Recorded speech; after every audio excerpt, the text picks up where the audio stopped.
We're live, Dee. Good morning, good morning. Wake up, everybody, community. This is Dionne, the Chief Joy Connector and founder of Joyous Ocean. Good morning, Facebook. Wherever you are, good morning, Grand Rising. Welcome, welcome, Aquaba. I'm excited to be here with you on this beautiful Sunday, ready to give and receive. Good morning, Adam, Marie, Morning, family. Teresa. It's a great time to send a message to your friends that may or may not be here yet. Good morning, Facebook. I can't hear you, but I can feel you. The Wake Up Everybody community is strong. It's like the energy is felt, the presence is felt, even when you're not physically there. And thank you for that. Good morning, Ariane. Good morning, Marie.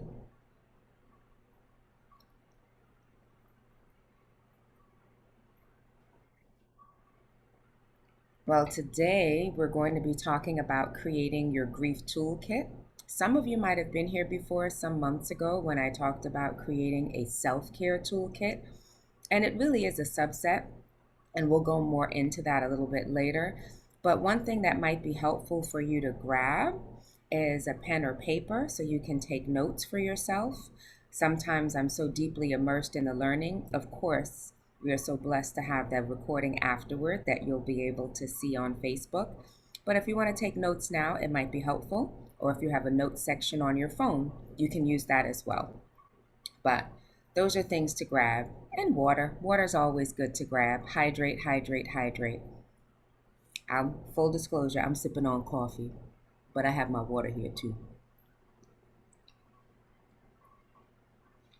I have a whole arsenal of hydration: water, tea, and kombucha and coffee.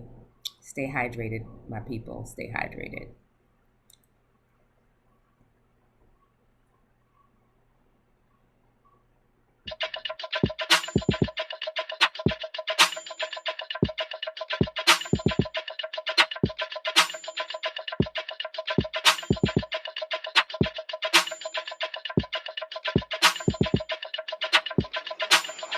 Wake up, everybody. It's time to get up. Wake up, everybody. It's time to get up. Stay woke, stay woke, stay woke. It's time to get up. Stay woke, stay woke, stay woke. It's time to get up. We're healing, we're dealing, we're growing. Together, together, releasing. We're teaching, we're moving. Together, together, we're learning, discerning, we're striving. Together, together, we're leading, connecting, transforming.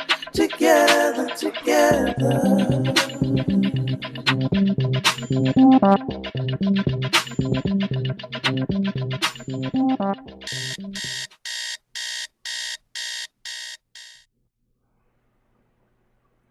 Good morning, Facebook. Good morning, Wake Up Everybody community. I'm really pleased and blessed to be awake this morning and share space with you. My name is Dionne. Dionne C. Monsanto. I am the Chief Joy Connector and the founder of Joyous Ocean. One of my special gifts in the world, my superpower as it is creating joy. So, what I'm blessed and highly favored to share with you today is how to create a self care toolkit. So, I'd mentioned before, good morning, more of you have joined us on Facebook as well as here on Zoom, is it might be helpful to have pen and paper. Or if you have your phone, if you have a section there where you can take notes and type things in there.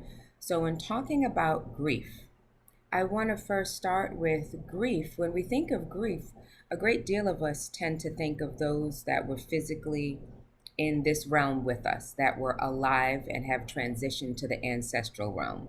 For lack of a better term, they are deceased or they are dead. I don't generally use that term, but just to be clear, because there's lots of other words and meanings for transitioned in these days and times, that they're not with us.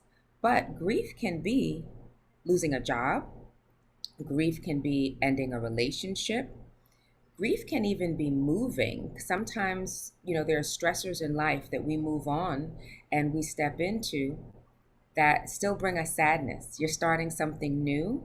So those of us on the other side of 50, but if you can remember, each of us remembering what it was like to be in school and being really excited to go to a new school, but then there's a sense of sadness and loss about the change that is happening.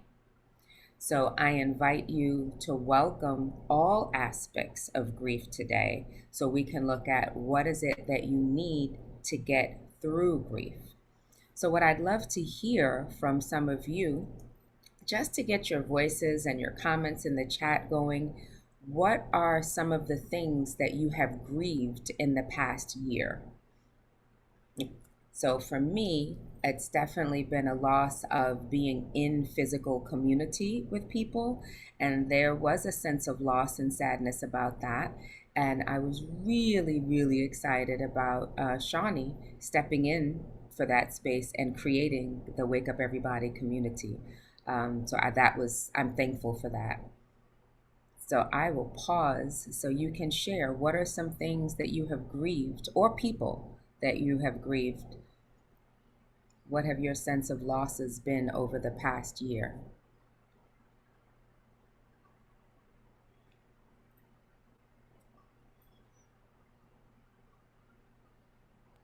I'll jump in, just in, maybe folks need time to warm their brains up or something to that effect.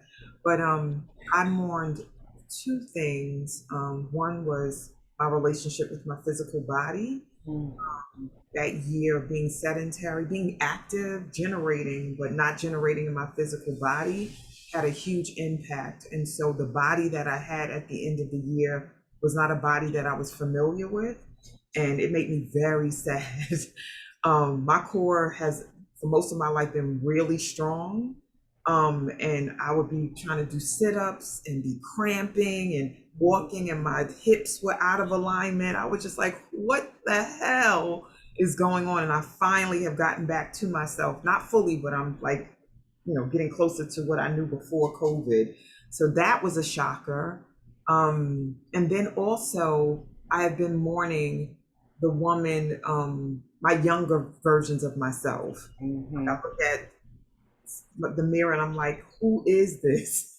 So those two things are very present in my life right now. Shawnee, thank you so much for sharing that. And I resemble all of that. I'm also a yoga teacher and I have been physically active, but I resemble that and I receive and acknowledge that aspect of losses in my life as well. I do see things in the chat, so I would love someone to share those. Sure. We have a few responses in the chat so far. So Jacqueline shares that relationships, socialization with her colleagues, and a best friend relationship. Louise says she's grieved the loss of a platonic relationship as well as the death of a friend and family members. She also grieves unable to go out to listen to music when she wants. Mm-hmm. Zakia says there have been quite a few. Her 20-year-old cat transitioned on the 17th of July, and she's missing him more than she ever expected to. Mm-hmm. And then finally, Teresa says relationships, being outside, missing her mother, and seeing her family. Wow.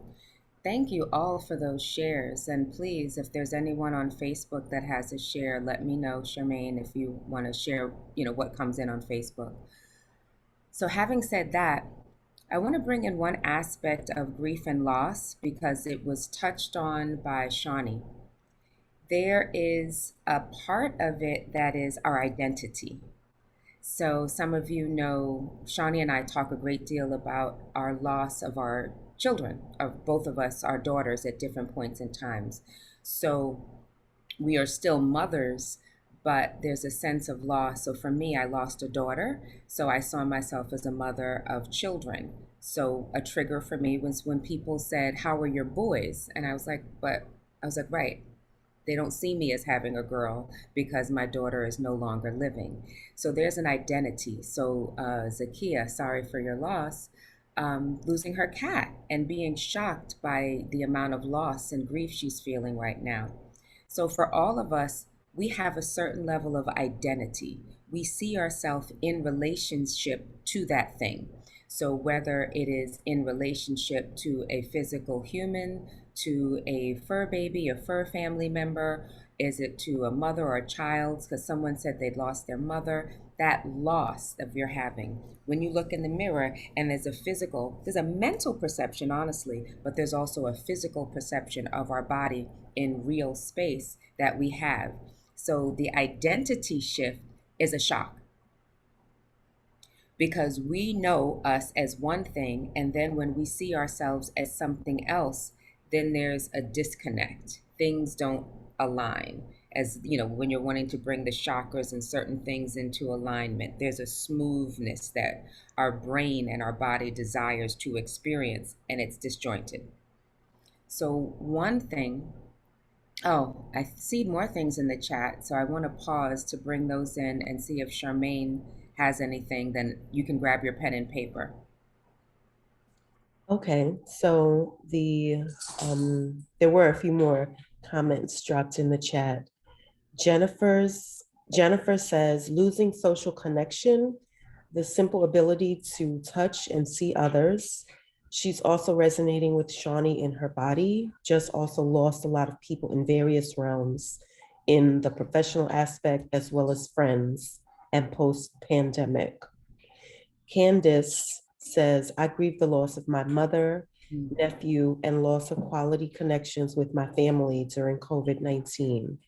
I was in my own monkey brain and lost the opportunity to advance in my career.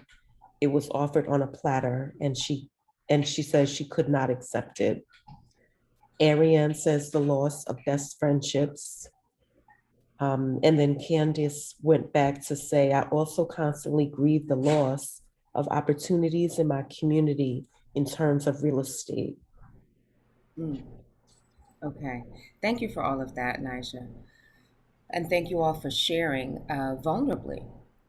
So, what I'd love for you to write down somewhere is grief, just the word grief. And then on top of it, write the word grace. Because the word grace is something we may or may not allow ourselves as a gift. When somebody else loses something, a standard term will say, like, I'm sorry for your loss. You broke up with somebody, the end of a relationship. I'm sorry that you're feeling this way. There's a sense of connection that we have with another person. But what we don't always give ourselves, and I'm asking you and I'm giving you permission to give yourself grace. Several people in their shares, and specifically coming back to Zakia, said that she didn't expect it. So if we give ourselves grace and allow things to come, and it's a really thing, the other thing to write down in addition to grace is acceptance. We need to practice acceptance. It's not something that we're always taught. It starts when we're young with the tantrum. I don't know about you, but my inner 5-year-old is having tantrums at 54.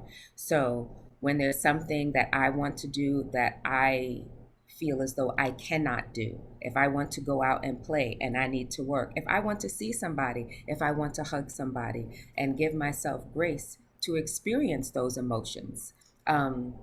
So, and just like my inner tantrum, and those of you that know me, Shawnee's known me a while, and I definitely experienced what she shared about her physical body, because Shawnee's always had one of these bodies that you look at her, you love her, and then you give her side eye, like, why can't I look like that? But, so I get that transition, but allow yourself that tantrum. Our inner child is a part of our experience, and they need to be acknowledged. And then looking at knowing yourself well enough, like I know my inner child is 5, and that's who runs my life.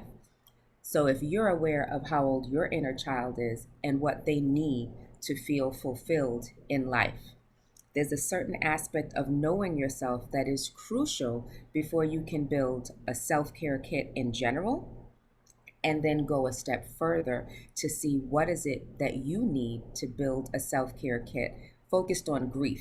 Because just as though you've got purses, right? So there's your toolkit. So you have very many toolkits. You have your skin toolcare kit, you've got your hair toolcare kit. There's all sorts of things that you build to take care of yourself. And when it comes to grief, it's another aspect of self-care. So I'd love to hear, before I go specifically, because I have some things sitting around me in this space that I know are a part of my grief self-care toolkit. And I went to get them before we started. How do you feel when you're grieving? And what are some of the things that you do when you are grieving? So since I've just asked that, I will tell you, I cry and I eat. So that's me. I'm very clear that food is love, and I'm feeling a lack and a loss, and I try to fill that lack with food, and I empty it from my body with tears. So what does it look like or feel like for some of you on Facebook and here in Zoom?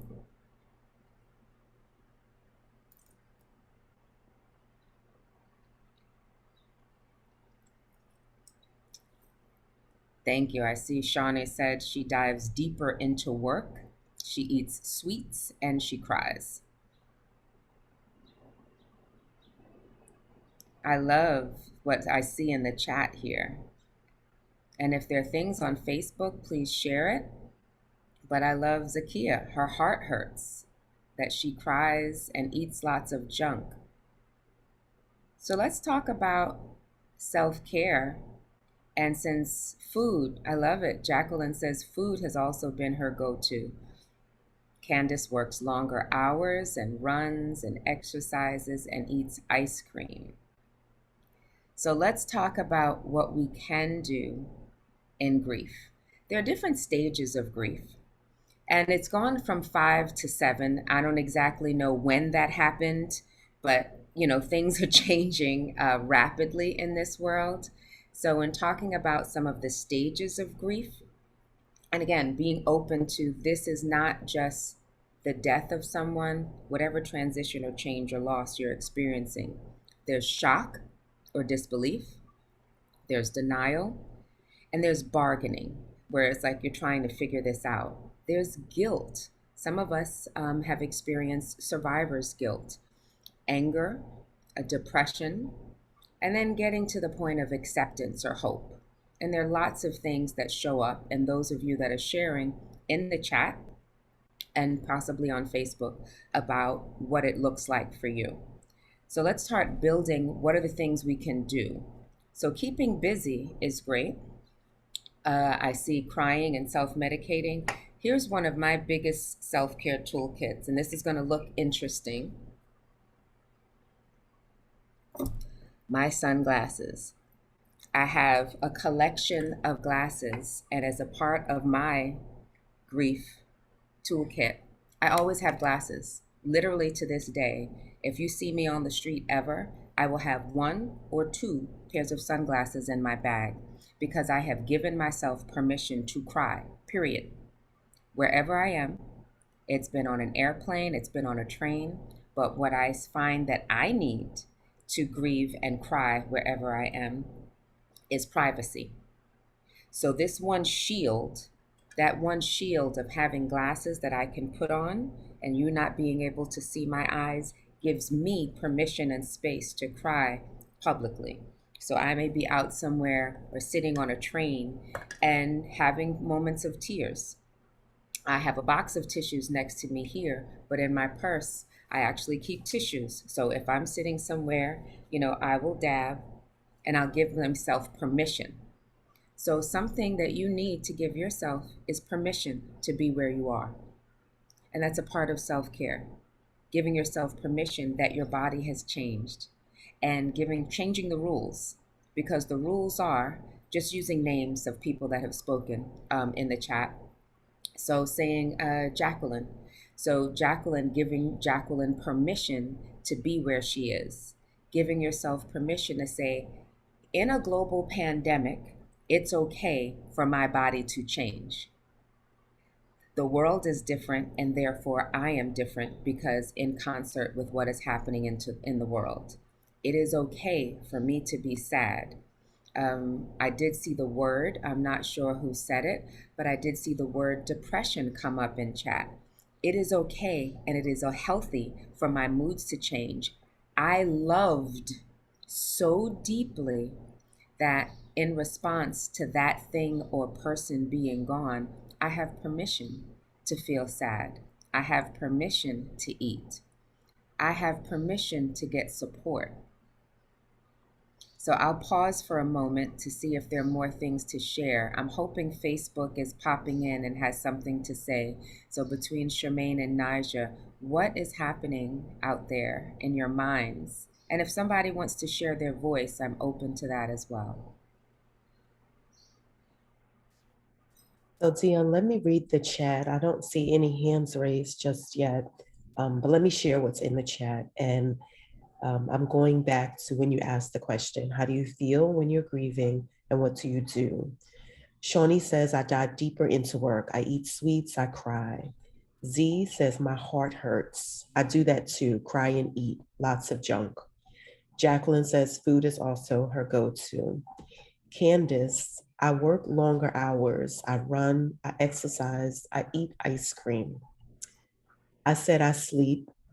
Carmen says cry, eat, binge watch comedy, and sleep. I also shared that I talk, and if possible, I hug on family members and friends. Jennifer says definitely comfort eating, definitely crying. Denise shares she cries, she eats, and she reflects back on the last time she saw them.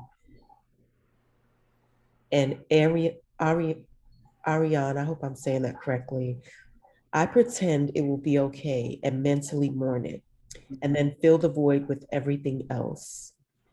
Chantel says, I keep busy, cry, self-medicate, blame herself, and try to push the feelings to the back of her mind. Candace shares she also watches Netflix movies to distract herself. Then when you started talking about this, well, Jacqueline said in response to your share about the shades was she never leaves home without them. She doesn't like folks to see the sadness in her eyes. Shawnee says, I definitely have high vibrational things that I do when I grieve.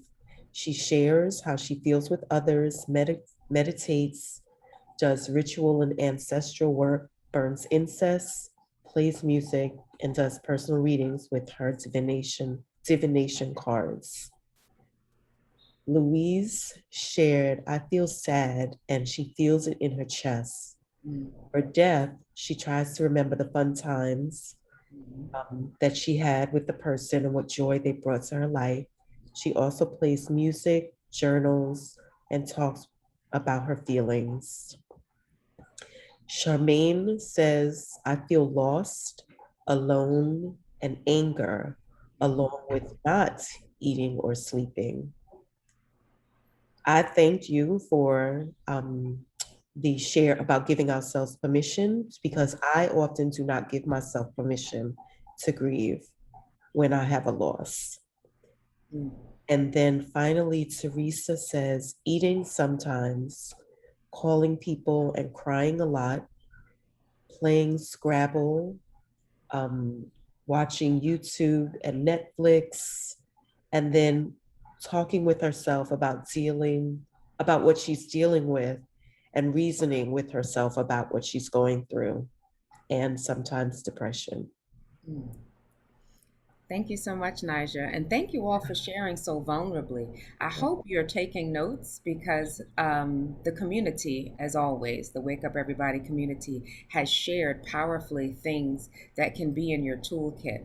But overall, the permission aspect is something that seems as though we all need to give ourselves permission that this is something we have loved and connected so deeply with that person or thing or that animal, that family member, blood family member, or the family members that we choose, the friends and the pets, are family, and the loss of them not being there, and it's okay. There was someone, I don't remember who it was, Nija, that said they didn't want to feel it and they hide. So it's really important, I would dare say, for most of us that are here. I think most of us on the call are in America or were born in America, and to acknowledge that there is a lack in this country of space to grieve. And I want to share with you that grief is not linear. There's no time frame. So if you're thinking someone died 10 years ago, I should feel better by now, you don't have to. Give yourself permission to be where you are. And permission is a big part of my grief toolkit kit. But there's some additional things that you can do to prepare for it is to look at dates. So with some of my clients and supporting them around grief, we come up with a list of dates that are important for us to be aware of. So if it's a person, and just using my example of my daughter, I prepare for the actual day she was born. I prepare for the actual day that she passed on. And then there are other trigger dates that I might look for. So I know that date for my grandmother, her birth date, and her death date, and giving myself space to plan around those dates. So allowing yourself time to grieve. If you can take a big X, and if you write the word assumption and put a big X over it, don't assume that you're going to be okay. If you know these dates and can make a list of them, and if you've loved a lot of people and you may have lost a lot of people, you may have a lot of different dates. The big ones for me are my daughter and my grandmother. And even as I sit with you, I can see a picture of my daughter, and I have spaces around my home to acknowledge them. So I only heard one person say they did ancestral work, but creating an altar of sorts. So what I'm grabbing now is a really kind of ratty looking bag, if you can see how stained it is and well loved. But it's a travel altar because I tend to travel a lot. And in that travel altar, I actually have one of the palm cards, right? With the poem on the back. And that's something that I would read. And there's different pieces of nature. And I carry that with me. So if I'm struggling, a coral that I picked on a beach, and a rock that someone gave me with love, and they painted on it. So you can't, I don't know if you can read it clearly, but it says, if you light a lamp for someone else, it will brighten your path. So someone picked that rock and actually mailed this to me as a gift, as a time of loss. So this is something, it's heavy. And when I travel, this will go in my shoulder bag or in my suitcase. So I have this portable altar with different things. I have a pair of earrings in there that were my daughter's, and having those things with me as a totem to hold with me. So if you don't have any physical things from the person that you lost, you may have a picture, and can have a picture. Someone else mentioned candles and incense. I do have a candle lit beside me, and those are bringing the elements. We, as humans, are a force of nature, and inviting nature into our space. Almost every time I speak to you in Woo, I have nature around me. So I have this tree, there's rocks around me, I'm looking at a candle, and there are flowers, and bringing nature into it and acknowledging.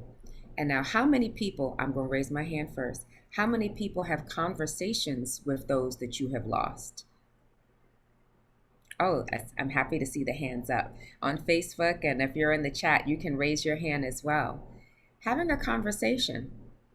And sometimes looking at their picture and talking to them. When you see me glance up and over, I'm looking at my daughter's picture. But actually being able to look at them and be like, I miss you. I went to see a great movie today, and you would have loved that movie. I wish you were here with me, but thank you for smiling on me. I'm going to pause to see if there are other sharings that are happening on Facebook here. But I would love to hear from someone that is willing to bring their voice into the space about what they're going through and how they feel they're doing with their grief currently.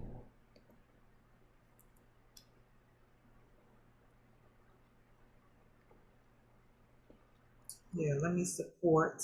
Um, uh, yeah, Robin, are you willing to come on and speak about your experience with grief of different kinds? It doesn't have to be loss of loved ones, but definitely about how you navigate that experience. Good morning, everyone. Hi, beautiful Dionne. What I've learned also is ancestral veneration and grief. Is grief and mourning the same thing? I would say so. I Okay. might check Webster while you're talking. Okay. So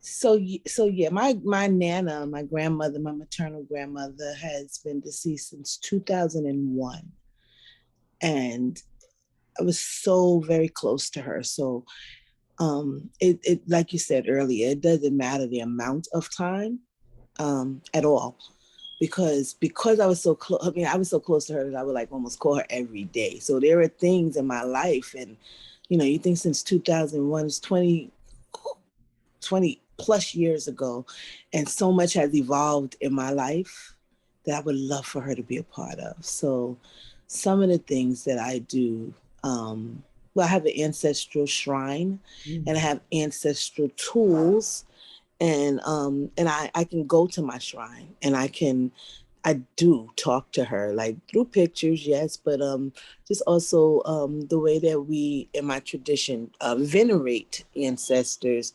I know that I'm talking to her. Like I can feel her spirit around me.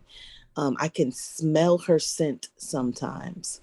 Um, yeah, I remember her phone number, like this craziness. But she's not the only one, but she is the best example for me because it was so long ago, and it makes me happy to know that, even in her transition on the next plane, I can still connect to her. Um, some of the things I do. So I do that. I do ancestral veneration. There are ancestral ceremonies that I participate in. And also in my tradition, we do ancestral feasts. Mm. So it's kind of sort of like Thanksgiving, but it's me honoring all of my ancestors and inviting people over to celebrate with me. Um, just celebrate who they were and celebrate their lives on new planes, but also just to honor my ancestors with food, like literally like as if they were here, the foods that they liked. They like cigars, they like cigarettes, they like coffee. So just honoring them with those things. And even my Native American ancestors, the sage, and just honoring what I know about them, and that makes them happy. And because we can feel their presence, we can tell when they're happy. We could also tell when they're mad. Mm. You could also tell when they're mad. Yeah, I think I answered it. I got all caught up. Did I answer the question? You absolutely did, and thank you for that. And you started with asking, are grief and mourning the same? And I do Yes. think so. And then Shawnee piped in. She said she didn't view them as the same. So I paused and thought about it. And one, thank you for sharing. And I love the feast idea. I do feed my ancestors, but it's just a part of my habit. My daughter gets birthday cake, my grandmother gets food. Mm-hmm. Um, I don't eat meat, but my grandmother has to have her chicken. So, there's certain things. So I definitely get that. And it's something that I do. And I think it is in a lot of cultures. But I realized that when I paused and said, you know what, mourning and grief are different. I think grief, and Shawnee may type in the chat or share what she thinks, but I'd say grief is more internal and mourning is more external, as in what others see. So one is Mm. grief is inside, and mourning is the action that we take on grief. So Right. how I mourn, like my son's grandmother passed when he was like 8 or 9 months old. And I remember I knew her as someone that was a double amputee and was in bed. But when she died, I heard drums and dancing. Yeah. And I was like, George, you have to have drums. And he was like, what Wow. are you talking about? And when they told him they did it, and I was like, somebody has to dance for her. I like, she wants Mhm. dancing. I Mhm. only knew her as being, in, for lack of a better, bedridden. I was going to say the Mhm. word invalid, and I said no, she wasn't an invalid. She was bedridden. Mhm. Um, but and they were, and her daughter says she used to dance. She did love dancing, and I never met her. She was bedridden from the time I knew her. But their spirits come through, and their Yeah. spirits are strong. And I love that you shared, Ia, that how you feel your grandmother and have conversation and with the ancestors. So I'm going to pause there. Thank you for sharing that. Thanks. Can I share one last Oh thing? The yes. reason why I asked the question about mourning, Hmm. as I move into new phases of myself, I want to call them cycles of myself. I experience, and so I'm calling it mourning, but I experience a mourning of my old self Mm. as I move into my new self. So I'm not sure if the word is grief or if it's mourning, but I literally have mourned relationships, and the biggest one is the one with myself. Like when I choose to leave old behaviors, old things, and what I'm so used to, I feel like all 5 to 7 or however many stages are of grief, I feel that. So that's the reason why I was asking for the correlation between the two. But thank you for allowing me to share. No, thank you for sharing. And you brought up so many different things. And I hope everyone that was listening on Facebook and here in Zoom could glean and take out of that that there are rituals involved. So, as a part of your grief toolkit, I'd love to hear or read from the chat, Facebook, what other people are experiencing and the altars. I did kind of glean that I saw other people had altars, physical altars. So, I do have a physical space. So make a list of the things that you feel as though you have lost or you are grieving. And then you can also make a list of what you can do to celebrate them and um, acknowledge that loss and then celebrate it in some way. Because celebration is a part of it. When we have the actual ceremonies, and some of us were not able to actively mourn in the way we traditionally do.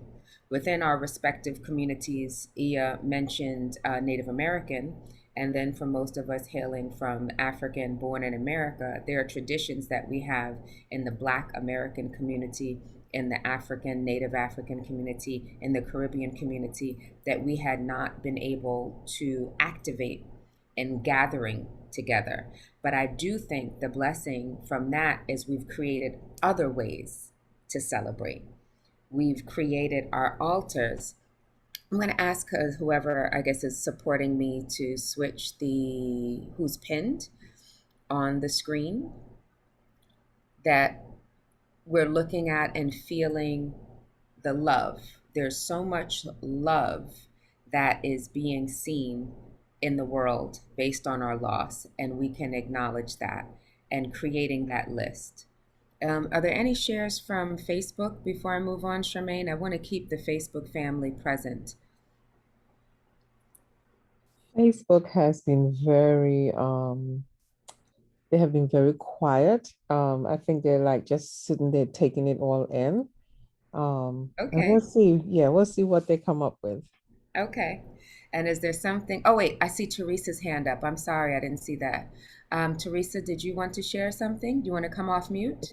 I just want to tell you thank you for telling us to give ourselves permission to grieve. The other thing that I connect with Ea Robin and so glad to hear her voice was that um like my old way that I should do things. There's times when I'm grieving, but I do know that that way is not working for me. Mm, So Trying to learn new ways, because the old ways no longer working is challenging me, because sometimes I'm going back and forth to my old ways, but it's so uncomfortable to go to that old way of thinking.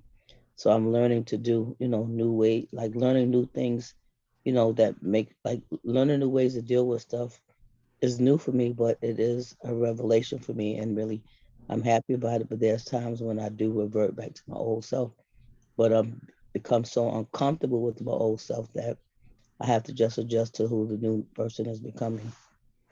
Mm. Thank you for that, Teresa. I appreciate that. And thank you. I hope everyone has given themselves permission. Um, when we talked in the past in a different workshop about loving the body in the mirror, since several people have talked about mourning the loss of who they were, I'm going to have to bring up mirror work again, and that wasn't that. But again, when I'm sitting here, I tend to have to my left what looks like your right as you view me as a mirror, and just always coming to grips with who I am and who I am compared to who I have been. Who I am at 54 is not who I was at 5, even though she still runs my life. And my teenager self and the thinner self or the heavier self, since I've been smaller and I've been bigger, take some time to look at yourself. When we're looking at ourselves in these boxes on Zoom, it's not the same as physically looking in yourself and acknowledging who you are. And if you look at it, and I'm doing it this way because different people have talked about the loss of a family member. There have been a couple of grandmothers. I mentioned grandmother, some others mentioned grandparents. One of the things when I look in the mirror, I can see some of my grandmother. I can see some of my daughter. So even if there's a challenge with looking in the mirror to acknowledge and learn and see who you are now, today, there's an aspect of looking in and seeing your ancestors in the mirror. I can see my grandfather's smile. And there are certain actions where I don't look like my grandmother, but there are certain actions that I've taken on. So, a big part of my grief toolkit is taking on things from those loved ones that I can keep active and live with me. I keep them alive by calling their names and living into them in ways that I did not live before, if that makes sense. For my daughter, she loved sparkly things. So the lipstick I have on, you can't really tell unless I get all close in the screen. There's sparkles in it. I have nail polish that have sparkles in them. My grandmother cooked for everybody. So today is my mother's birthday. And in honor of my mother, I've done what my grandmother would have done and cooked everything. And because I was here with you, I cooked yesterday and I'm gonna cook some more today. And we're gonna have a picnic and we're gonna enjoy it. And there's gonna be a lot of food. And I'm very happy when my family says to me, "Ooh, girl, you cook like grandma." I'm like, "Thank you. Thank you very much." And then I know my grandmother is smiling on me. I feel like my grandmother's like, "Yeah, girl, that's what I told you to do. You need to feed the people. I could be mad at you, but if you say you hungry, I'm gonna feed you because I don't want anybody to go hungry." And that's a whole nother story I can share about that.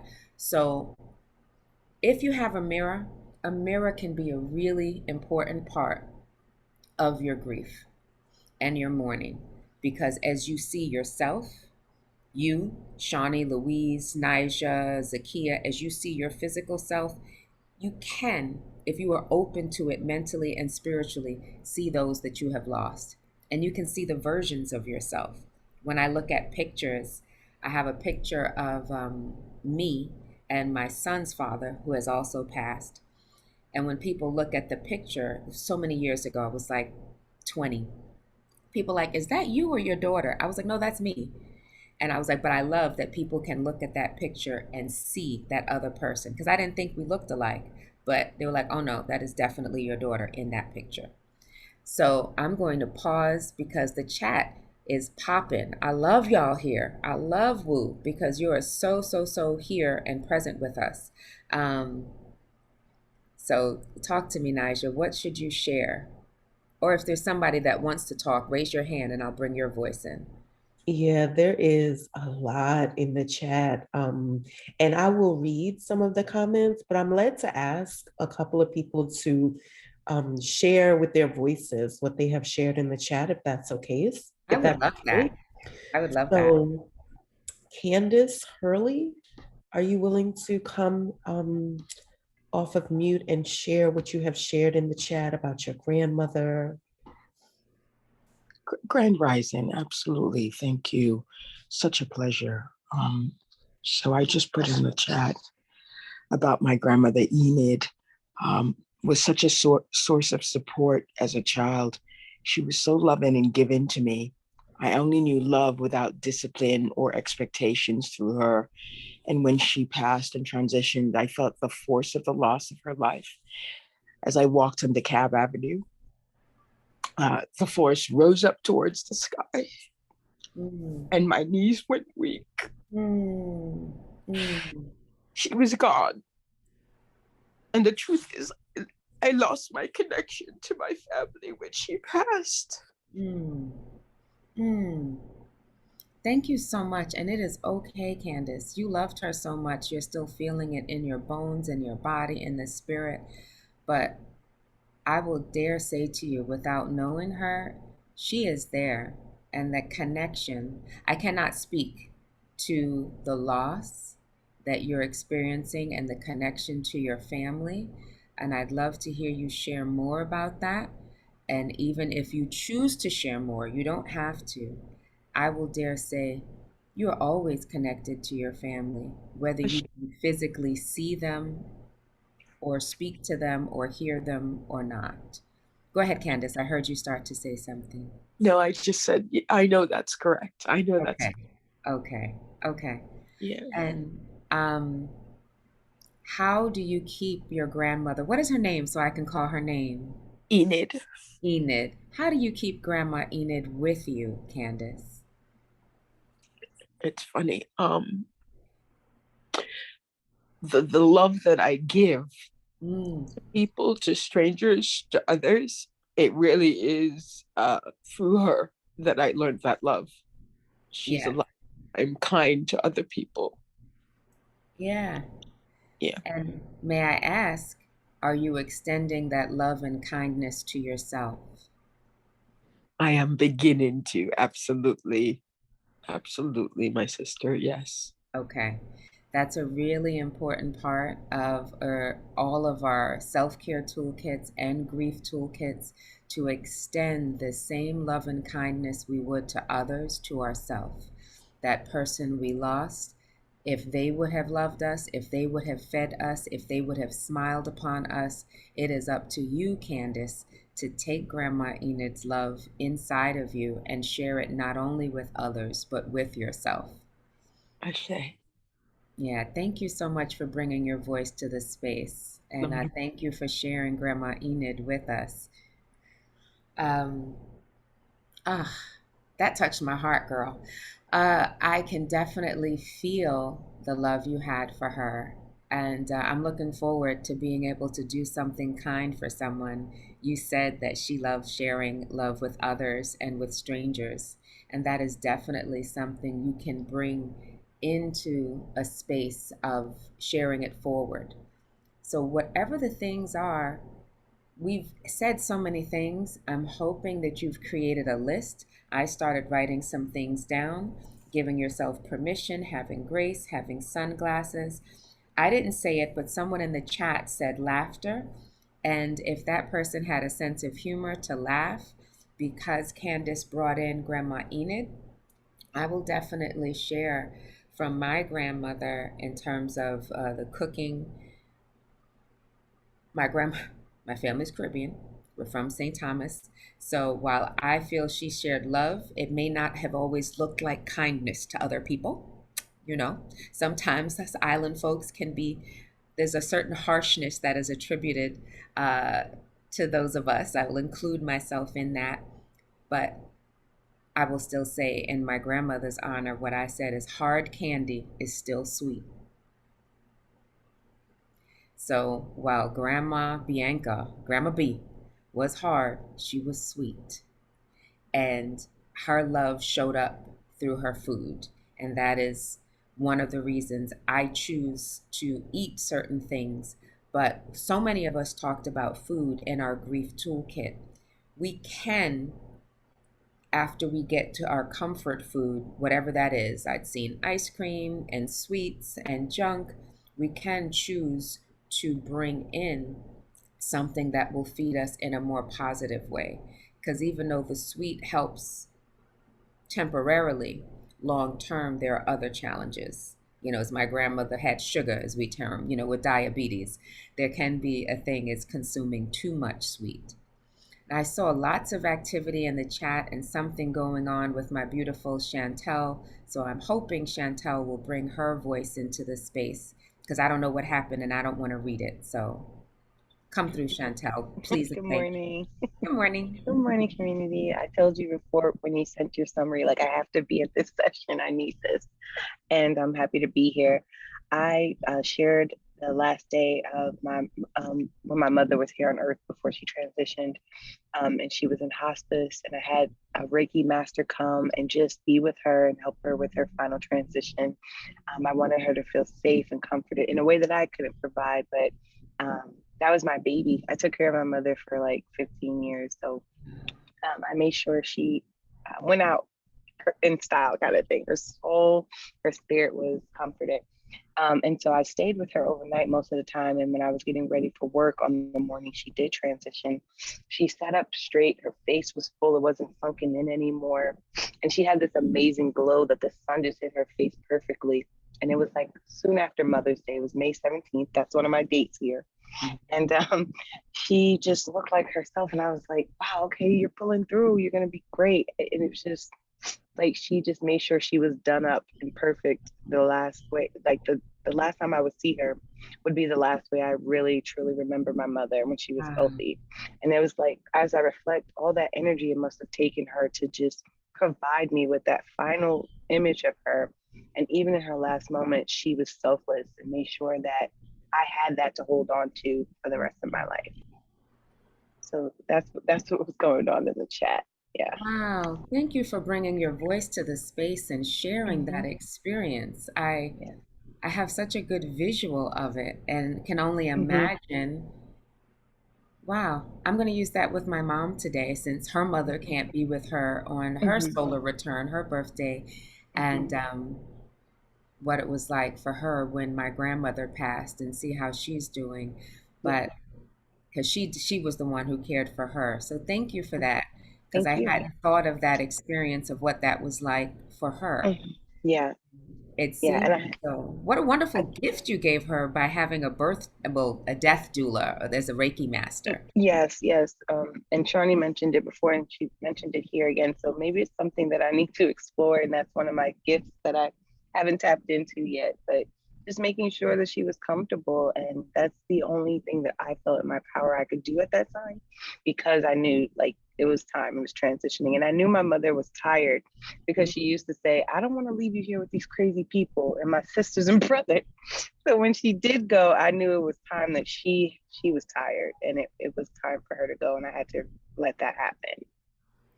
I thank you for saying that, because this slightly different from what we're discussing, but what you just shared brings me to the point of just not only permission.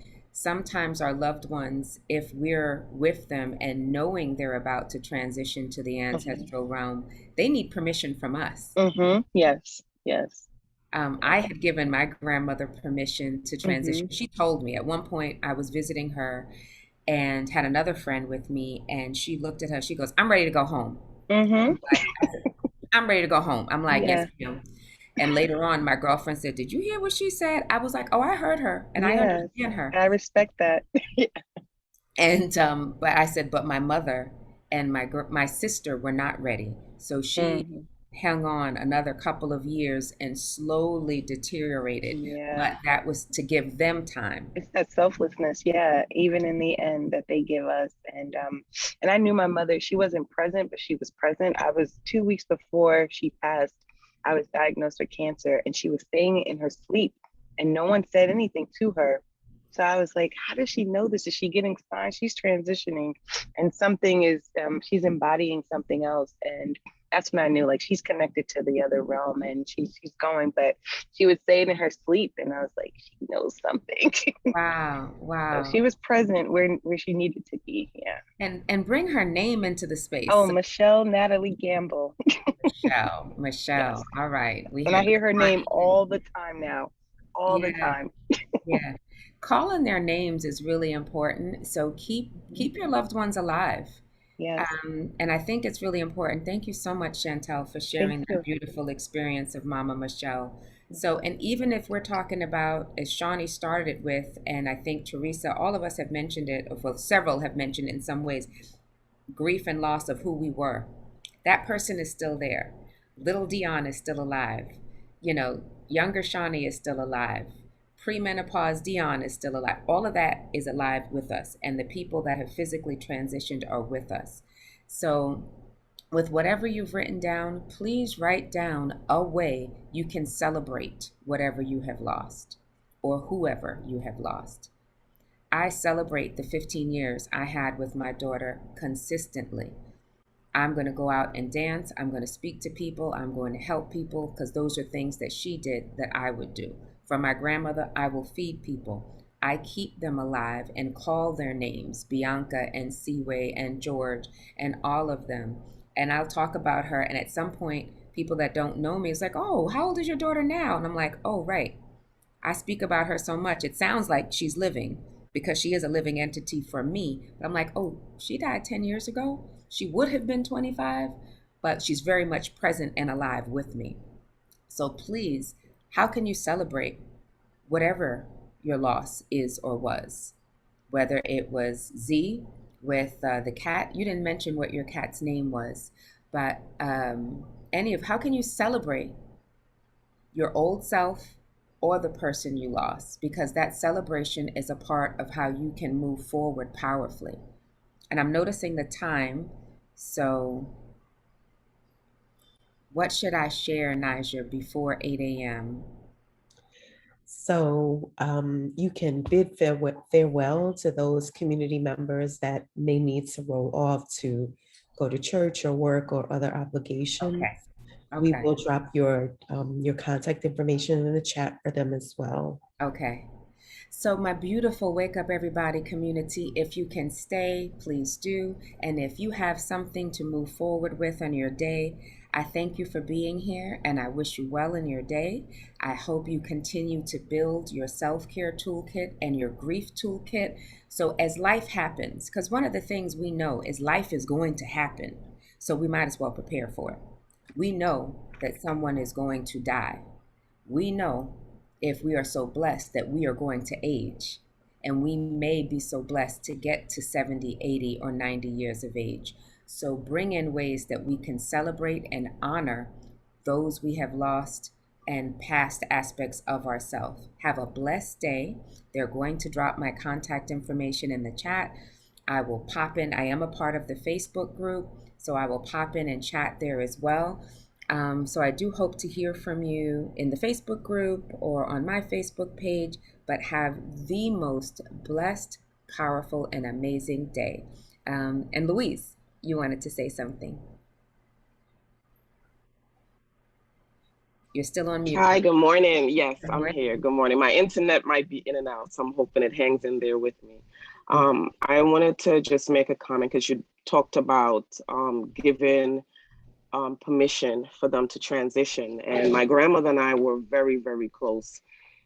And when she had cancer, she had ended up having breast cancer, which spread to her lungs.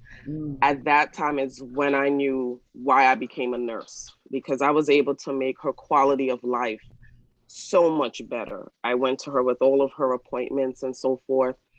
And when we found out that the air had spread to her lungs and she was on home hospice, I remember my mom called me the night late because I was working. I was just had a fear that she was going to transition and I wanted to be there. My mom called me, it was close to midnight. And she said, you know, her breathing changed. And when I heard it, I said, oh, that's the death rattle. And she was breathing and we had the oxygen on high. And I remember like she was struggling and like a tear was coming out of her eye. And I held her hand and I said, it's okay. You've done your duty. we're okay. Go be with your husband, go be with your sisters. We're okay. You've done your job. And after I said that, she just relaxed. And then, you know, she went into her transition.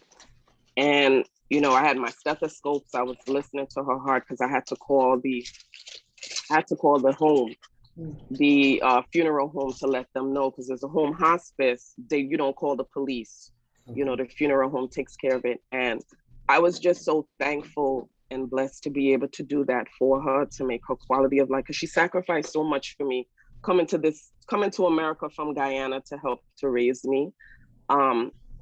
And to be there when she transitioned, and to know that I was able to make her quality of life so much better. It was cathartic for me, because I gave her so much trouble when I was a teenager. So,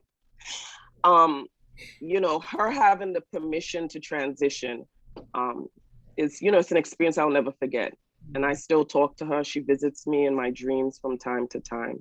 So thank you for this session. And I've taken notes. And, you know, have a blessed day. If I remember correctly, you're an Abner too. I think we're both Abners. Yes, I am. Thank you for remembering that. Wait, before you stop, Louise, I want to say, please bring her name into the space. Nora Enid Liverpool. Oh, another Enid, Nora Enid. Yes. Okay. Yes. Middle name just like Candace's. Okay. All right. Yeah. All right. Enid. And it's funny, my mom is Agnes, and in some places Inez, you know, in different languages, similar to Enid. But thank you for sharing that. And what a beautiful thing to be there. Like, may we all be so blessed to transition with someone we love by our side. Thank you for this conversation. Yeah, thank you, Louise. Oh, that was nice. So death, my beautiful sisters and brothers and family here, is a big part of life. And like anything else, the same way we get up and we prepare for our day. A lot of us have a tradition by, you know, bathing at night, showering in the morning, or washing your hair if you wear makeup, or whatever it is, you prepare for your day. We can prepare for losses. We can shore ourselves up and get ourselves stronger and have our toolkits. So the grief toolkit, again, I've shared from mine, building altars. Please, if there's anyone else that wants to share the things that you are actively doing to honor your loss, that would be wonderful. I think, Shawnee, were you going to say something? Yeah, I actually was. Just in support of the conversation, I would love to hear your take on this. One of the things that I'm so crystal clear about as it relates to me is that I am not the person who is well suited to prepare the loved one for death in the sense of the physical preparedness. Like, I can work with someone spiritually and psychologically, emotionally, mentally around their preparation for transition, but the hands-on aspect of it, that is not my gift. Like, so there are people who can, you know, wash the body and care for them and hold them and stuff like that. That's not me. But I can talk with them, support them in other ways, have them vision about what they want to have happen, design their ritual. That's my gift all day as a, you know, because rite of passage is my thing. So from birth, the blessing ways for babies and birthing experiences once they, you know, all of that and everything in between. And then the final stuff, I'll design the hell out of your ritual and support those who are left behind. But I am not that chick to be there holding your hand when you breathe your last breath. And I just want to say, because Spirit is leading me to say this, if there's anybody in this space who has made themselves wrong about not being present in that way, we're not all called to that. When I think about a toolkit, Dionne, I think about knowing who in your clan and in your village can hold the various spaces for the preparation of transition. I know my limitations. Well, it's not even a limitation. That's my strength, that I know that I'm not the one to hold you and be like having you say, breathe your last breath in my arms. I'm just not that girl. So or the bedpan or that's not me. So I just wanted to put that out there, because some folks have been made wrong about not being that person, and families war around that. Such and such was there the whole time and she wasn't there or he wasn't there. And I'm like, some people, you'd rather them not be there because they make the loved one sicker because of their fear or the resistance and things like that. So I just wanted to put that out there. Shawnee, my sister, thank you so much for saying that. I fully support you and agree with you. And something for those of us on Facebook and here in Zoom that joined us later, when we started this conversation, we talked about self awareness. So, what Shawnee has brought into the space from her share is your self awareness. So, knowing your capacity. So, I have the capacity to hold space, and I have not been so blessed or chosen to be with someone as they transitioned, or just the opposite, Shawnee. What my family says that my spirit knows when death is coming, and people almost always pass when I'm out of the country or traveling. But separate conversations, how you said that families go to war about who does what and who does that and who does that, because I'm very much present when people are alive. And there were people in my grandmother's life that were not present, and I was very clear. If they came to the funeral and showed out, if they were throwing themselves on the coffin when they weren't there when she was alive, it was going to be a problem. I'm going to smile with you. I'm going to love with you, but I was going to have to snatch the wig and pull them back if you were throwing yourself on the coffin when you weren't there when she was alive. So I thank you for that, because there are lots of reasons to war. And I did tell myself also, in giving grace to that her anger while my grandmother was alive, she didn't allow herself permission to be forgiving and see them. Mm-hmm. And I learned from that for myself, I have to make peace. So when I hear that somebody is sick, I will say to myself, am I going to be at peace if I don't say my farewell, if I don't go see them, or if I don't call them? How am I going to be? And what do I need to do while they're alive so I can be at peace when they transition? And sometimes I've been able to make that happen, and sometimes I have not. There are two people I still remember clearly that I wanted to go visit them. One, the wife said, oh no, he's going to be fine. And the other one, they said, it's okay, you were there, you don't need to travel. And we spoke.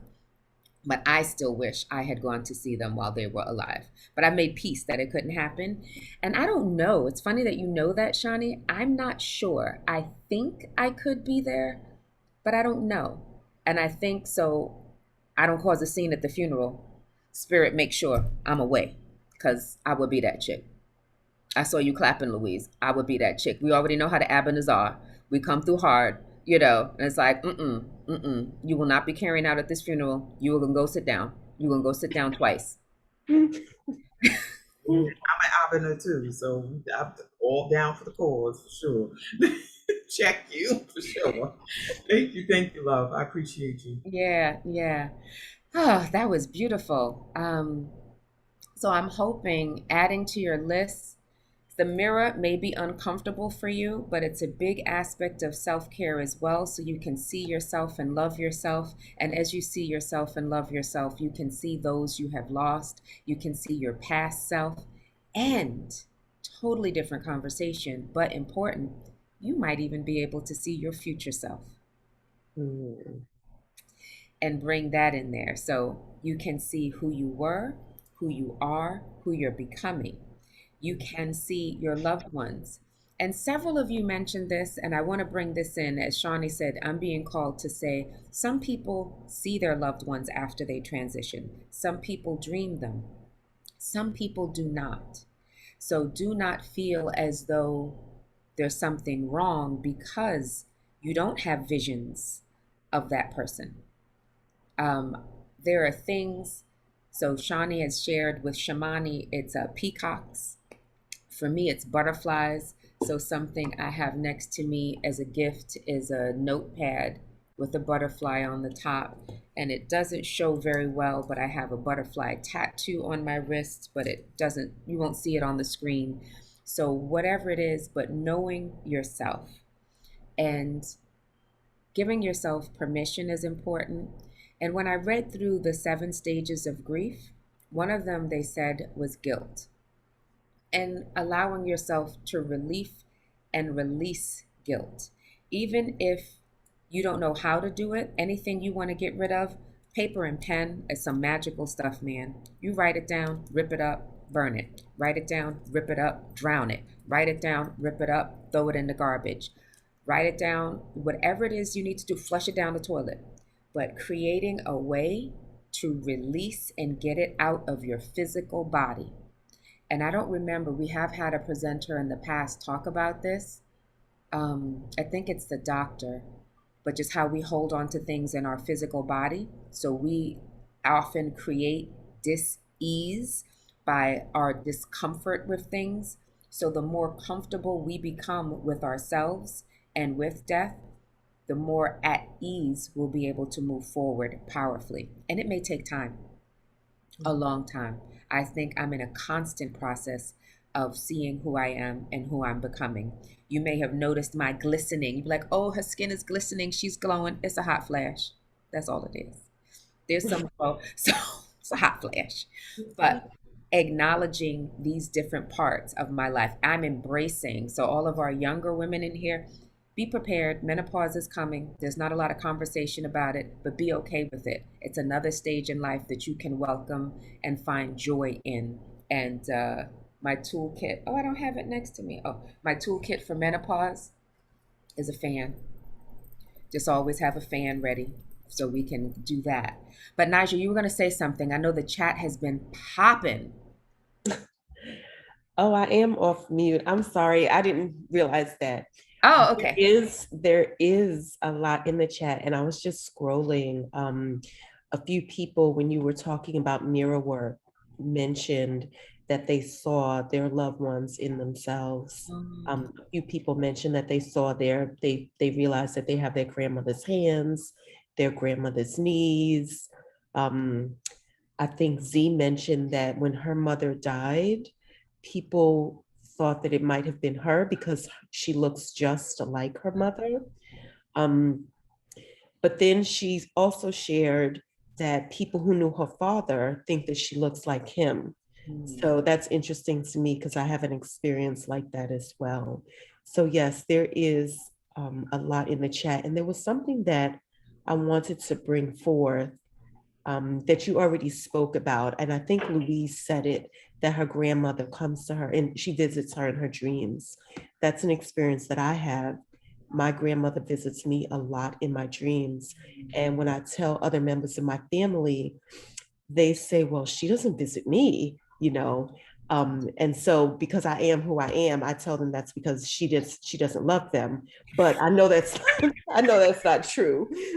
So it is true that you should not, or just don't feel a way about a person not visiting you in your dreams, because she visits them in other ways. I know. Mm-hmm. Naja, thank you for sharing that. And I love you being yourself because sometimes, sarcasm is bae in my house. And in the new parenting aspect of things, being sarcastic with your children is apparently not nice. So I need to help pay for therapy for my babies because they had a sarcastic mama. And, but I will say, being open to how our loved ones show up. Butterflies are the thing for me. And then seeing 1111, which is a power number, and there's truth about numerology and when you see it and the timing of it. So when I see 1111, I'm like, I love you, Seaway, but it was a part of it. It was a whole argument. It was a whole argument between the two of us. Because I was like, well, what about 222? She's like, no, because that's 2 and 22, 1111. And I was like, well, what about 555? She's like, no, 1111. So we used to have an argument about, what you say and what you did with the numbers because it had to be her way. So for 1111, I acknowledge her and seeing that. And because not in dreams for me, but in waking life. And with my grandmother, cooking is it. I have her Corningware pots and I have another set of pots. So I love when I'm making things. 2 of those pots are on the stove now because some of y'all know I make kombucha. So I'm boiling the tea in the pot to make the kombucha. But these are pots that were and it's the old copper bottom pots. You remember those? So I still have a whole set of the copper bottom pots. I killed one of them by burning it, but I do have most of them, and the Corningware pots for baking, for the bread and all of that stuff. So the things you can carry forward, even if it's one thing. And I thought about when I was sharing holding on to things from your loved ones, I also want to share because sometimes we hold on to too much and we create a space of a hoarding energy of not letting go, that you may not be able to hold on to all of these things. And there are things you can let go of. And there's another blessing of our cell phones and being able to take pictures. So the things you may need to release and let go of or give life to, you can take a picture of it. You can create a virtual, what's the word I'm looking for, quilt.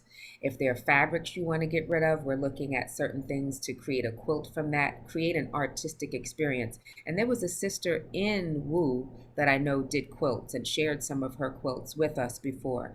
So there's so many aspects of light that you can bring from something that is often taught it as dark. I don't experience death as being dark.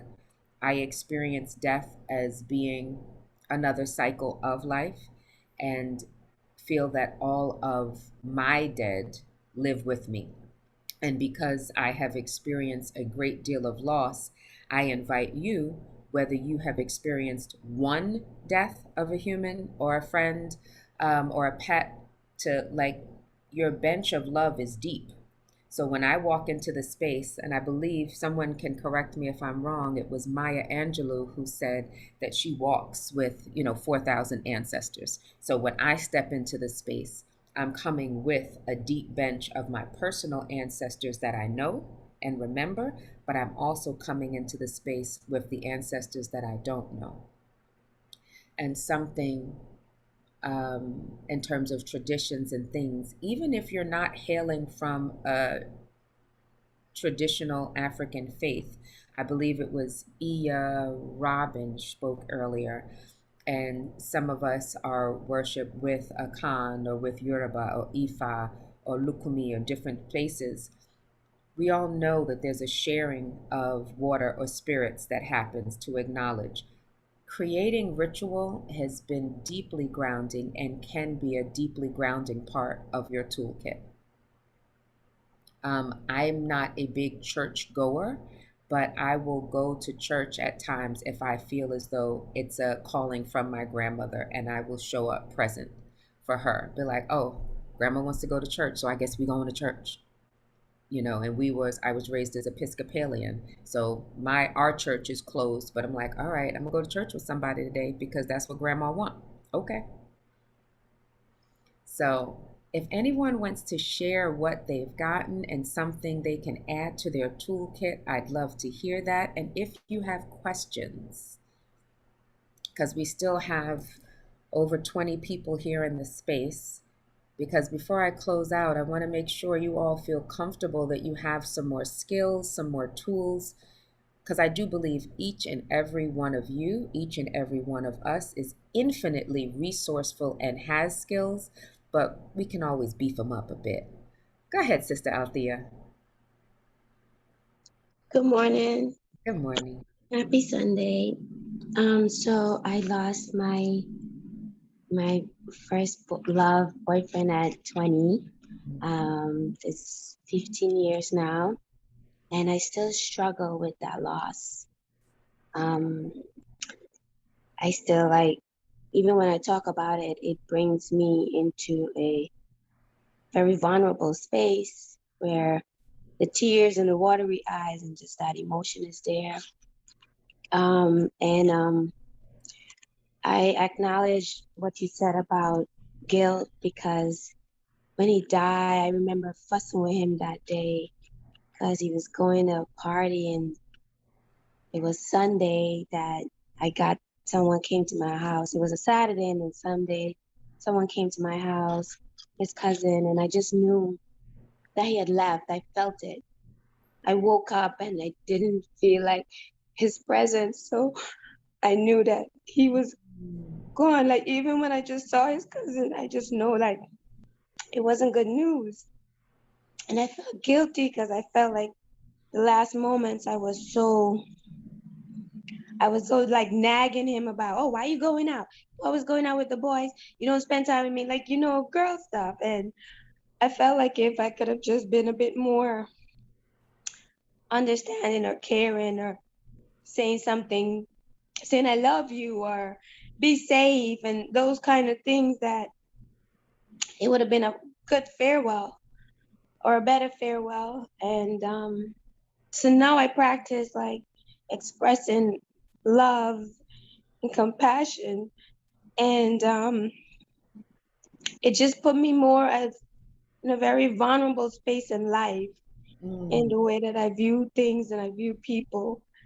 And for me, it was always a hard burden to carry because that was my best friend. Like, Yeah. we were in high school together, and we were just always together. And it was just a hard experience for me.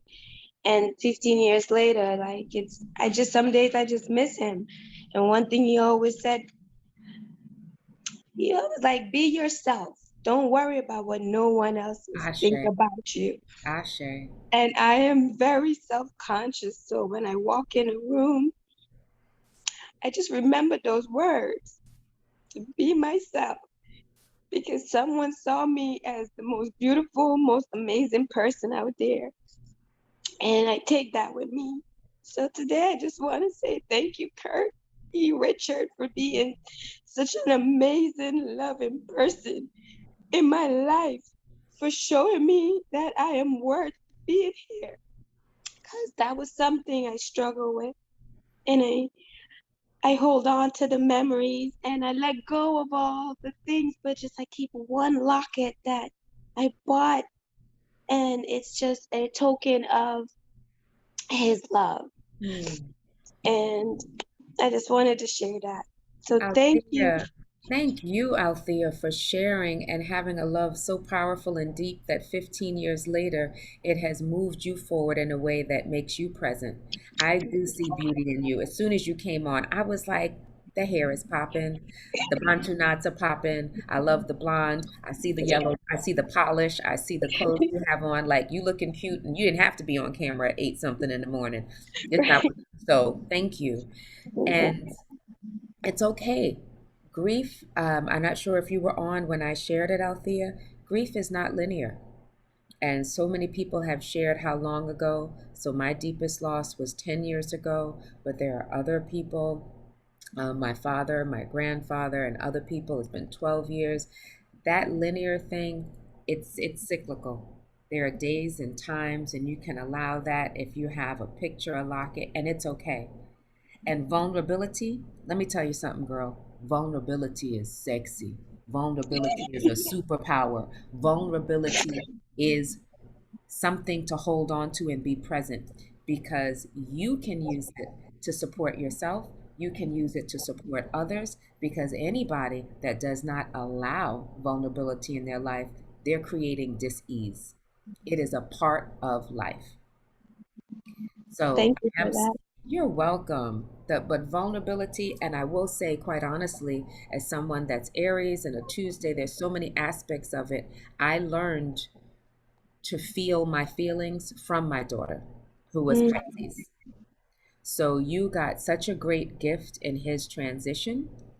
And in regards to me talking about my grandmother and hard candy is still sweet, when you told him, Kurt, you supposed to be home with me, why the hell you going to that party?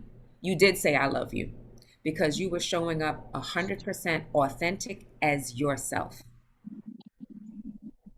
Can I tell you, when my grandmother, hard candy is still sweet, when my grandmother looked at me at 80 something and said, oh girl, you're looking good. And I went in the back room and I called my mother. I said, Mommy, grandma said I look good. Is she okay? She ain't say I was too fat. She ain't say I was too skinny. She ain't say I need to get my hair done. She ain't say I need to fix my lipstick. She said I look good. Is she okay? Because when she was telling me to fix myself, that's how she said I love you. She said, I see you and you can do better. When that messy fro came in and my son was coming in with his hair and his afro all like this, and she was like, why you done made the boy comb his hair? You gonna let him go out in the street like that? How he get here? You don't let him carry himself on the train? He doesn't let embarrass you, so? Listen, I'm like, no, I said, Grandma, his hair is fine. Now you know, right? I see you, Louise. You're like, and just turn ahead. So your farewell was exactly what it was supposed to be, because you are exactly who you're supposed to be and you were authentically yourself. Thank you. You're welcome. Thank you for sharing. And own your vulnerability, girl. It gives you a softness that people wish they had. Thank you. You're welcome. Whew, everybody take a breath. Whether you're on Facebook or right here, just take a really deep breath in and let it out. Take another deep breath in and out.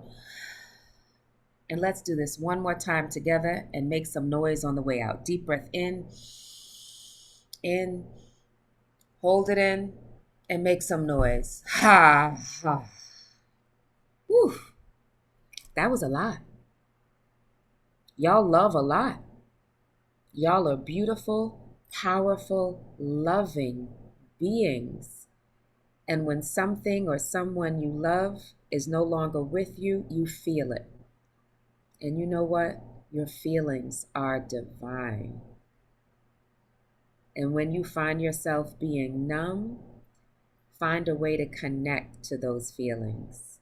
Candle, incense, nature, you, just a reminder, you are an element of nature, and how you connect and bring forward your grief and allow yourself to mourn gives you power. And it gives other people power and grace. If you look, again, we got our glasses, don't forget your grief tool care kit. There are many things. So I'm going to pause because we're really at time. So I do want to share so many other things we have to let you know who's coming and what's coming. So yeah, I am complete. But you let me know, Nija, if there's someone or something that we need to give voice to before we close out. There are no hands raised. I did not see any questions in the chat. I want to invite Sister Althea to look at the chat if you have not already. There were so many messages of love and support to you while you were sharing. So if you have not already seen them, please look at the chat. One thing that you mentioned, Dionne, during your conversation earlier, and I think Shawnee shared about it, and maybe someone else, about the altars and having food and celebration for the ancestors. And something that I have had a question about, and maybe you can answer for me and others who may wonder about this, but what do you do, or how do you offer food to your ancestors on an altar? So I've heard that you throw the food away after a day, or you eat the food, or you keep it on the altar for a period of time, or you don't have it on there over 4 hours. So if you would share a little bit about that for people like myself who may be curious about that. And then if someone else has a question, if they'll drop it in the chat, and maybe we'll have time for 1 or 2 questions before we move to close. Okay. So thank you for sharing that. So it's been a very big part of my tradition, and I did learn that because I started worshiping. I journeyed with Santeria and Yoruba, and before I settled upon Akan, and putting food out has just become a normal way. Before I knew it was called libation, I did see in the Caribbean, as well as where I was growing up in the South Bronx. I'm now in Washington Heights, the pouring of spirits, people pouring something out. So I learned more about libation, and I do offer a daily libation, generally with water. And when it comes to food, I'm facing my kitchen, so there's an area in the kitchen so I can always put down that I have a picture of my daughter up, and I generally keep a 7-day candle lit there, and I will put a plate there. I have certain plates that I tend to use and put a small portion of whatever I'm preparing, so we share a meal together. At larger meals, there are sometimes I will have a seat at the table. I'm sitting at my dining table, so I'm looking to my left where I will keep an empty seat and prepare a plate, and that person is welcomed with us, whoever I'm honoring, if we're having a meal in that. I tend, and I would love some people that are actually, priests, Ifa priests or Okomfo, priests in their various African traditions or Kemetic traditions, and so different traditions. I put food out, and I tend, sometimes I will eat it, sometimes I will throw it away. I have different things. It depends on, sometimes I'm putting things out for my ancestors that I don't eat. So since I don't eat it, I will wind up throwing it away, or I will leave it out. I tend to leave it out. And what's funny is I've had challenges over the years. I'm in Manhattan. I have had challenges with roaches or mice over the years. I'm telling you, I don't know what it is about spirit. They don't mess with their food. Now, I don't know who else will see that, but I do. I don't have an exact time frame with what I do, but I do share. I specifically buy a birthday cake or a slice of cake or a cupcake, no matter where I am in the world, for my daughter and my grandmother, and put it out. So I could be in Kenya. I will go buy a chocolate cake, put a candle in it, and sit it out and leave that. So that is some way and always honoring that. And I have spoken to other people in different traditions within South America and Latin America that they do that. So, and the altars, so some people, I don't know if Shawnee, I don't know if you want to answer or if I should bring in Ia Robin to hear what it is for people that have are priests, since I am not. Let me see. Robin, are you still in the space? Yeah, she is. Yes, I'm still here. Go ahead. So, Dionne, you need the question repeated, Ia, or you got it? Yes, please repeat the question. So someone, Niger was kind enough to ask about ancestral altars and what do you do with the food if you fed an ancestor. So I was sharing that I will put food out, and sometimes I eat it, sometimes I throw it away, sometimes it's food I don't consume. I don't have a set amount of time, but I was saying, since I am not officially a priest in any particular tradition, I don't know what it hails like from the Ifa or Yoruba or Lukumi or Kemet tradition. So I was hoping to hear that from someone who is a priest about the altar and feeding. I put food down and leave it for 3 days, and I do not eat it. I know a lot of priests they use it as compost, and they'll put it out, but I don't have that ability, so I throw it out. And there are some people that I do know that also eat from the shrine fruits and other things. And I've eaten fruit that stayed on the shrine before, but I would have it on for like a day. I don't eat things that are there for 3 days. Okay, thank you for that. Thank you. Does that answer your question, Niger? Okay, great. So there are different ways, and what I will invite and say that if you're creating something from your heart and from your spirit, it's what's right. So I definitely feel as though, and putting it out, and I saw it glimpse somewhere in the chat about always putting out a little before I serve. So everybody in my house knows when I'm serving food, when I have a big celebration for Kwanzaa, that I'm doing a plate. It's like, y'all can't eat before my people eat, and my people are the ancestors. So I do tend to put out ancestral plates. And quite honestly, one of the habits I got into before my daughter passed, her food would always fall. So she would spill a drink, she would drop a glass, it was all plastic. This is, plastic glass, not gonna break. So I was like, you know what? So it became her job to feed the ancestors. I was like, clearly, you're gonna have to feed these people. So we learned and got into the tradition. So my children were like, be ready to eat. They was like, did you feed the ancestors yet? And I'm like, oh, right, thank you. And sometimes if I'm at somebody else's home, if they don't mind, if they've asked me to pour libation, then I'll take a plate and I'll put it by a doorway if they don't have a set place for it. But we do have a set place in my home where food goes. And if we're in the backyard, I have a different place where it goes. But whatever comes from your heart is right. So I am complete. I want to tell you what's coming. I want to give thanks for you allowing to share, for you sharing with me, and for allowing me to share with you and listening so open and wonderfully.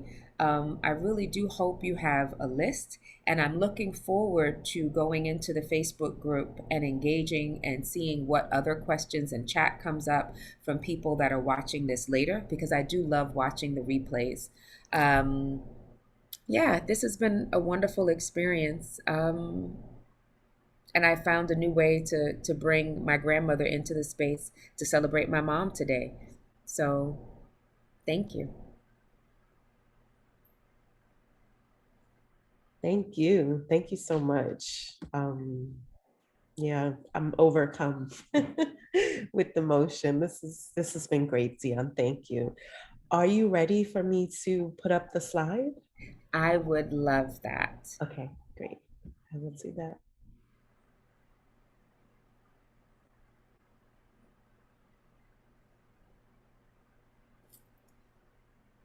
So, for the beautiful people that are here, thank you for staying until the end.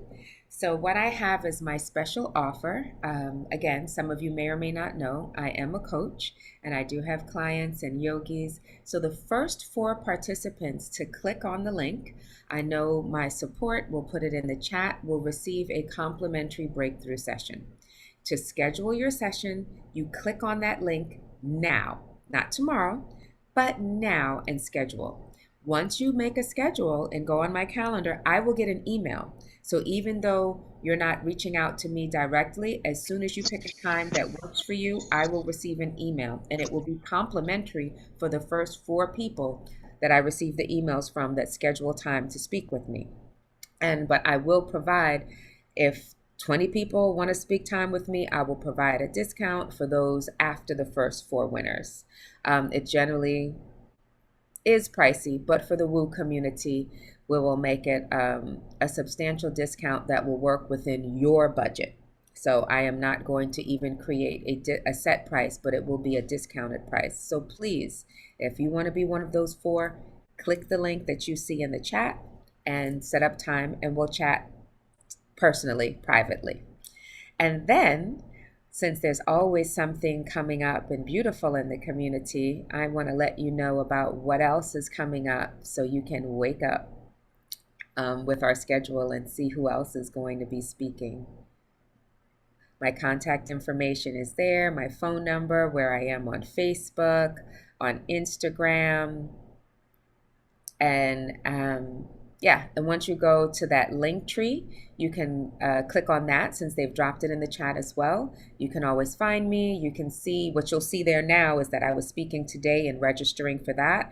My website is there. There's so many ways. Please don't feel as though you cannot reach out to me. I'm much better by text and social media. And then there are a couple of you that are personal friends here. No, like I love showing up in real life, IRL, as the young folks say. But reach out if you want to reach out. That's all my contact information.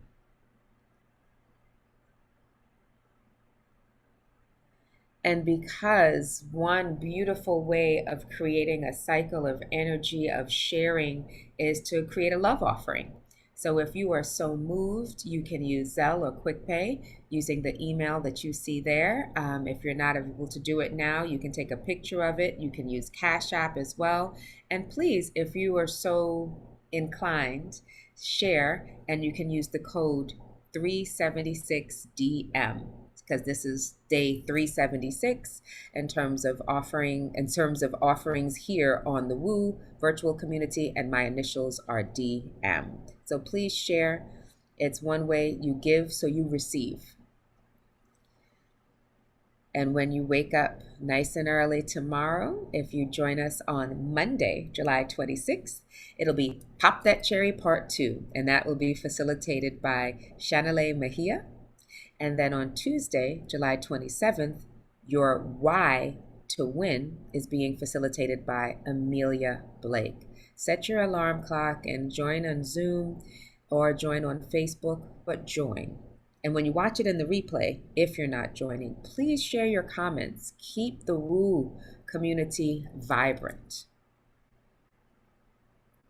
Your participation is key. Now, I'm really excited about this, and I didn't say this in our pre-chat. So Friday, July 30th, I'm going to put it in my calendar. I do have clients sometimes, but from 7 a.m. to 9 a.m. Eastern time, you can register. There's going to be a DJ on the ones and twos, DJ Sienna. You can grab your Woo swag. You can get, I love that she's tipping her glasses since we talked about the self-care toolkit and the grief toolkit. But you can have masks, you can have sweatshirts and t-shirts. So order your swag by going to bit.ly Woo swag, register for the party. There's going to be a dance party on Friday. And what I remember, those me growing up in the Paradise Garage community, those are the house heads come through, that you did wake up in the morning and go to the party. My mother would be like, "Oh, you going to church?" Because I would wake up on Sunday morning and head downtown to Varick Street to go to Paradise Garage, and that was normal. So we get to wake up and stay at home and go to a party. How dope is that? So please come through Friday morning for the dance party. I'm going to pass it back to my beautiful Nija.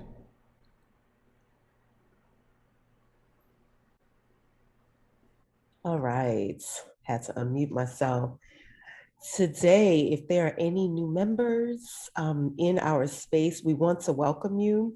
We want to encourage you to return.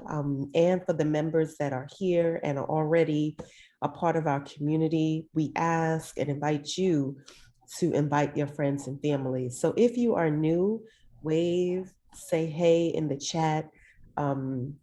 And thank you for being here with us, and come back. Don't let this be the first and last time. Come back and join us again. We are here and we welcome you. This is our schedule. Many of you are aware. Those that aren't aware, we are live in Zoom, here in the Zoom room, which is where you are, or on Facebook. So the schedule is Sunday, Tuesday, and Thursday from 7 to 8:30. And then on Monday and Wednesdays, we have our shorter session, which is just as powerful, from 7 to 7:30. Both Zoom and Facebook go on at the same time, if you will. So if you are unable to call into the Zoom room, you can watch the live stream on Facebook. And then we have alerts. So if you will text Woo Nation to the number 74121, you will get an alert or a reminder in the morning so that you don't, so that you're not late and don't remember that we are on. Thank you very much for being here with us. Stay in touch. You can take a screenshot of this page. I believe it's also in the chat. These are the ways to stay in touch with us. You register by going to the bit.ly site and registering for the sessions every week. You can register for the entire week or the sessions that speak to you.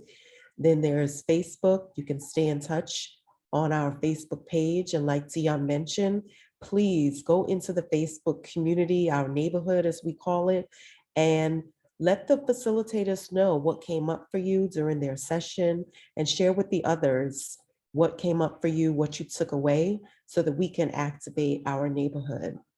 Then there's Instagram, YouTube, and we have an email address where you can send comments, thoughts, send appreciation messages. All of that can be sent to our email address that is managed daily. So that concludes our slides. I'm going to stop sharing the slides, and it is time for our love shower. I invite you all to unmute yourselves and share love with your voices for today's facilitator, Dionne. Thank you, Thank Dionne. you, Thank you, Dionne. Dionne, I for this. love your Thank you. super light Thank you just so rocked much up the room, just made Really, the really. for sharing with us Hi, today. Grief. and I love your Everybody. energy. Thank you. Thank you. Thank you, Stay thank strong. you. Today was a great session. I Powerful. have so I many want everyone to see stories anything different. filled with You love, all so good filled to with meet love and you all remembrance again, of my family. grandmother. Thank you so Thank much. you, My thank you, God. thank With you. your Have a week, wonderful day, you everyone. Very healing. Let's move forward, everybody. Very touching. I really appreciate everyone. This week to Schedule. all. Thank y'all. Thank you, Dionne. Thank you, beautiful. Really appreciate Thank it. you. Thank you. Thank you Thank so you, much. Enjoy Thank your week, your everyone. rock. Have a great week. Yes. Thank Such you. a needed topic. Thank you. It's very Thank you so much. Thank you.